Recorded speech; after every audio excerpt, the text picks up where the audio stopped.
Hi everybody. Today in our sketchbook drawing sessions, we are going to draw a cardinal. And I mentioned in our last session that I find when I look for reference of what I want to draw, sometimes it's from life, but whatever it is, I try to find something that I can connect to a little bit. So cardinals are really important to me. It was my grandpa's favorite bird that he always used to watch from outside of his house. So I always feel a little something when I see a cardinal. So that's why I chose cardinal, and that's what we're going to do today. If it feels most comfortable for you to follow with me line by line, I have this reference available for you so that you can use it. I love to print it out and have it printed also in black and white as well so that I can see the lines and I don't get kind of thrown off by all the color. For drawing, I find that's really nice. But you also could just put it onto a screen. And you also could use your own reference if you have something that you'd like to kind of follow my method, but you want to use your own reference, that's great too. Okay, so like I said, I'm super analog. I just like to take it and just literally tape it up onto my board. I just like, I don't know, I just like kind of the sensory experience of getting set up in that way. And so I actually try to kind of like take my hand at digital drawing, and it just is harder for me to connect that way. It's actually a lot more challenging for me, even if it's just digital, like cursor on a pad. So I can kind of get it done, but it's a little bit harder for me to figure out. So anyhow, okay, let's get this guy up here.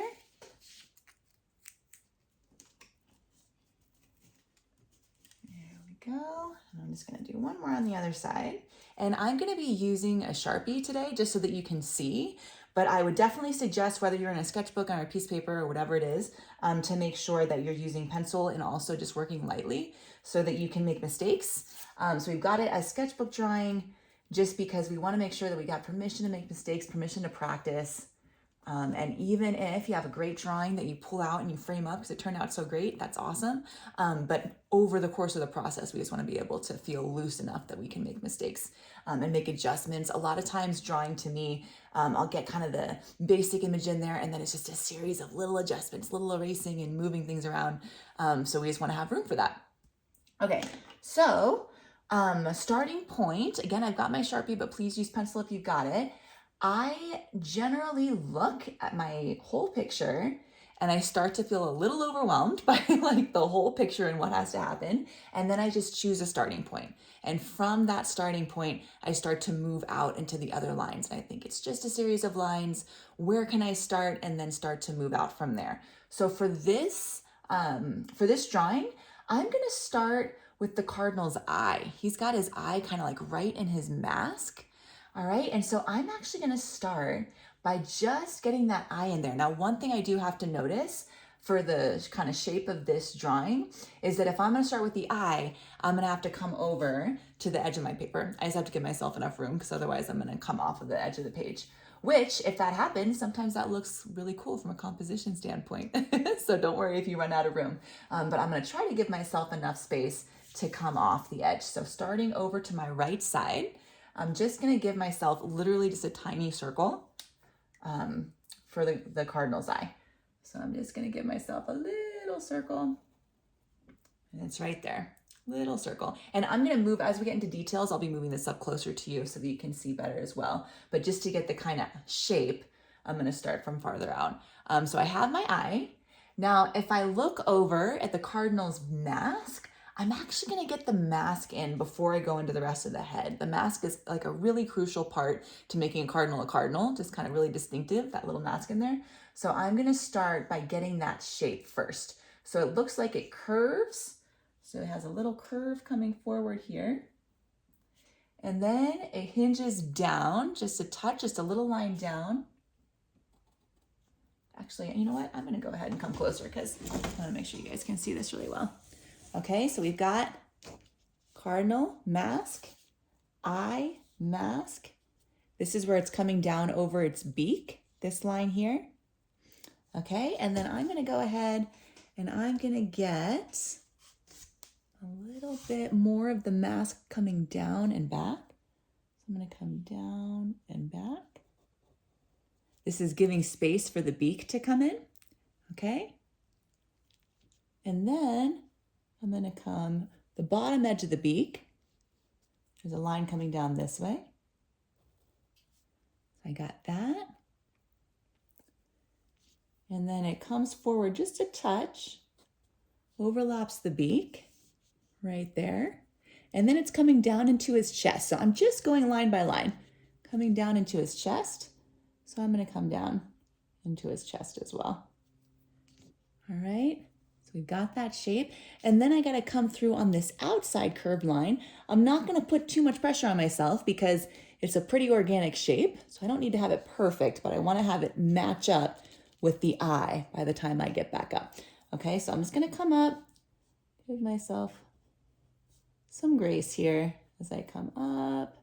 I'm coming up by the beak, up by the beak. I'm kind of curving a little bit and out to the eye. All right, so it's definitely not perfect, but it's going to show the shape of the mask. And I'm going to make that a little wider out there. And I'm going to go ahead and shade it in because it's going to kind of help me see it better since it's such a dark shape. I'm just going to shade it in there.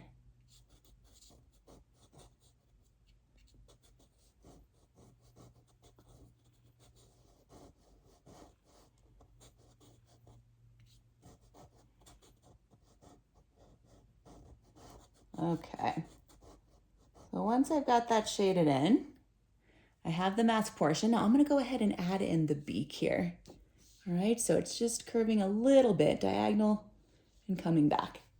So I'm coming forward, and then the line goes all the way back to the mask. So I'm going to come through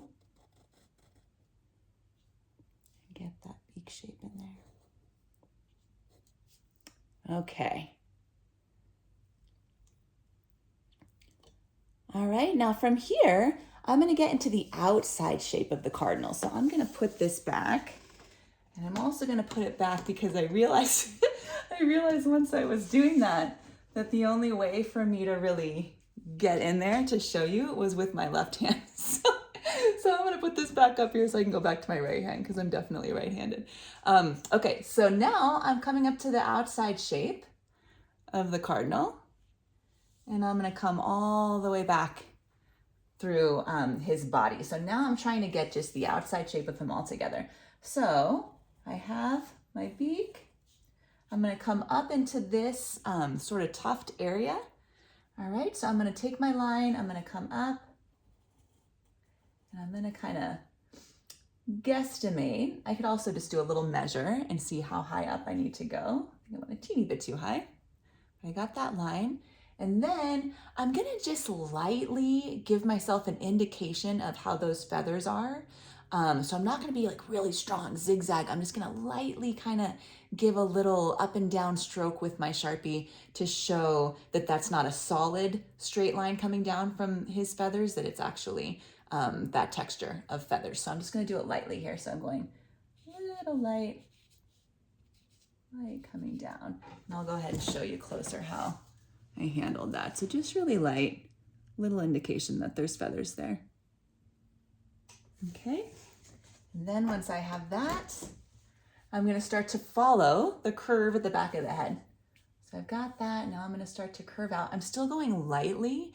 Since all of this is feather, it's not like a really hard, solid shape. I like to kind of think whatever I'm handling with my hand, just think kind of what that feels like, I guess, because if I'm touching a feather, it's not like a super hard, strong line. It's a soft touch. So kind of think about when you're handling something, that's kind of how your hand is moving as well. It's almost like you're touching it. So that's how I'm going to come through for the back of his head. So I'm coming through this way. And I've gotten to the back, kind of like the back where his neck would probably end. And I like to take a couple just loose measurements to give myself an idea. So, okay, I'm the back of his neck. If I come over here, I can see, oh, at this point it starts to kind of curve out a little bit more. This is his back. All right, so I can kind of see where that needs to be. And you can do that at any point if you're kind of figuring out where things need to go. You can just angle your tool, whatever it is, your pencil, your paintbrush, whatever you're using, and just see where you need to measure up. The more kind of little checks you can give yourself, the easier it is to find your way through the drawing. So we're going through here. I'm just gonna come out. And I'm gonna go, let's see. I'm gonna go to kind of where I think about where his tail would be. And then I'm gonna go ahead and come over to this front side because I wanna make sure that the back and the chest meet together at the tail. So I'm actually gonna do the chest first and then we'll just kind of add the tail on the end. It makes, for my mind, it feels a little bit easier way to handle it. So I'm gonna come down here, got this portion. Now I'm gonna go to the edge of his mask. He's nice and round here. This is almost just kind of like a semicircle. Nice and round for his chest. And I'm gonna aim to get to about here. Not all the way, because I wanna leave space for the tail, but I'm gonna aim for this kind of as my guiding light, where I'm going. Okay, so I'm coming down. And this looks like it's another kind of, little bit of that feather texture. So I'm going really light with that touch.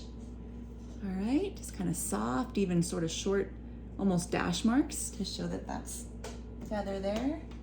And then from there, I've got this offshoot here. So I'm coming out, and this is coming out at a diagonal. That's another point where I like to use my tool and just say, okay, this is coming out at a diagonal. Whoops, coming off the screen a little bit there. This is coming out at a diagonal this way, so all I gotta do is kind of mimic that same angle on my drawing. Okay, so I'm coming out here.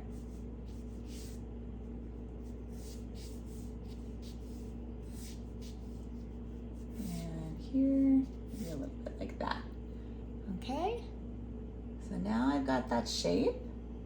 And then I'm gonna go ahead while we're at it, while we're getting this outside shape before we go in for details and things, I'm going to go ahead and get his feet in here. So his feet, they're kind of in a funny position. So I'm not gonna worry about getting them exactly this way, but I wanna try to get where they come out from his body and kind of give an area where they could wrap around a branch, because I wanna try to give him some kind of landing point there for him to have. Okay, so we're here. And he's got, it looks like if I come down from his eye, that's like right at the edge of his foot. If I just angle down from his eye. So angling down from his eye, that's the edge of his foot. Let me go ahead and give, I'm just kind of giving curved lines for his foot. So I just did one curved line, another curved line. Let me get one more in there. He's got one more coming kind of down this way, and then I'm just going to angle it back towards the body. All right, so essentially just kind of 3 curved lines where you just mimic it on the other side so that it has the whole toe. Okay, so now I got that one, and this one's kind of hard to see. I'm actually going to just have it sort of mimic the other one. So I got another one here. Let's just say that this one's coming out this way, and I got a couple toes. It's just so sort of overlapping. So I just had it kind of overlap the other one there with the same handling. And then from there, we can stick a branch in there. It's nice with these kind of compositions to have your branch just come off the page, however you'd like. I do think in terms of having a couple little forks where the branches come out. So I would start with just a line compositionally, thinking how I want it to go. So I'm just gonna have it go kind of up and out of my drawing. And then I'm gonna have this one come across, maybe coming down that way. It's just giving him a landing point. And then I can say, okay, let's say that his feet are wrapped around, and I'm just making it up based on where his feet are. So let's just say his feet are wrapped around that branch, and then from there I can go wherever I want. So I think I'm just gonna have it, maybe this one will be a little thicker coming out this way, maybe even a little fork there, and then this one, something like that. I'm just kind of giving him a shape there to be on. And then this one I'm just gonna continue off of the edge of the page. All right, so we've got our basic shapes here, our kind of composition of what we're going for. So now we can go in and we can take a look at his feathers. And they, again, they don't have to be perfect, but we can get some of that just detail in there. It doesn't have to be all of it. So what I find with things like this, where there's a lot of something, like for instance, let's say you're looking at grass and there's tons and tons of grass, like countless blades of grass. It's nice to choose a couple areas to highlight what is there, but you don't have to do every single one. So we have this beautiful kind of arrangement of feathers. We don't have to do every single one. We can go through and we can show some detail, and then people get the idea when you're looking at it, it reads that there's a plethora of feathers, but we don't have to actually do every single one. So the way I like to think of it is the bigger shapes first. So he's got a big wing over here that's kind of coming down towards his tail, and it looks like the wing kind of ends here, maybe overlaps. Okay, so I've got that shape here. I just curve down and over, and I'm just kind of freestyling a little bit in terms of how I want it to end at the bottom. I'm thinking a little bit how wings kind of, they come to that edge at the bottom, so that's what I'm thinking about here. And then from there I can add as much detail as I'd like. So there's the shorter wings towards the top. Maybe I give myself a little indication of that. Okay, so I got a little indication of that where the shorter wings end, or the shorter feathers, I should say rather, shorter wings, shorter feathers, and then I can come through and I can say, okay, these short ones, I'm gonna add a little detail here. Maybe I have some more detail for it. Okay, so just very kind of loose, little indication that there's the shorter feathers there. And then these are actually longer feathers, and I can give some indication of those as well. So maybe I'm making some long lines coming down, some nice sweeping, again, that kind of feeling like I'm touching the feather, just nice and long. And I want in this portion, I want my kind of movement to be just kind of smooth like that long feather.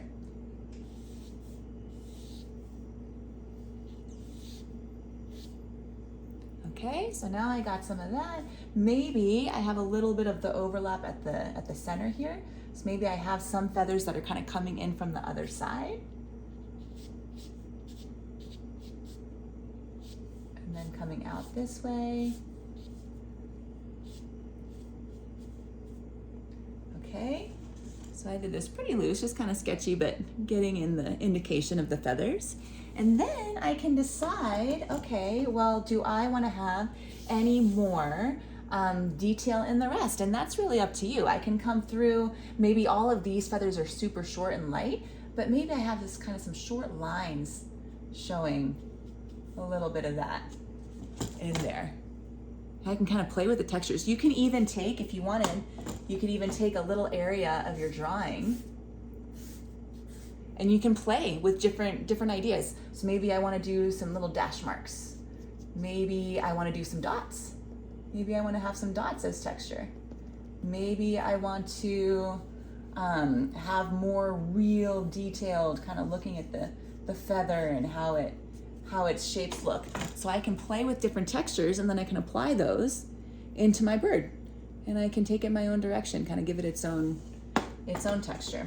I do like the dots. I grew up with Shel Silverstein and Dr. Seuss, and I like kind of the little dot texture in things, so you definitely can always add that. I'm also going to go ahead and make my eye a little bigger. I'm just kind of looking and seeing what jumps out at me.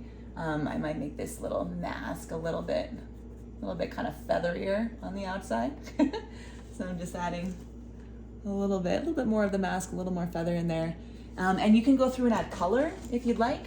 If you did it all in pencil and you want to go through and outline with Sharpie, you can. I actually find that's great practice. I say that a lot in the sessions, but it's definitely, it's all about kind of creating that connection from what you're seeing to your mind, to your hand, and you're just kind of drilling that connection. The more you do it, the more you just solidify that connection. So taking line and going over with ink or something like that, where you're just kind of working the muscle, is really amazing too. So here's our cardinal. Thank you so much. I'll see you next time.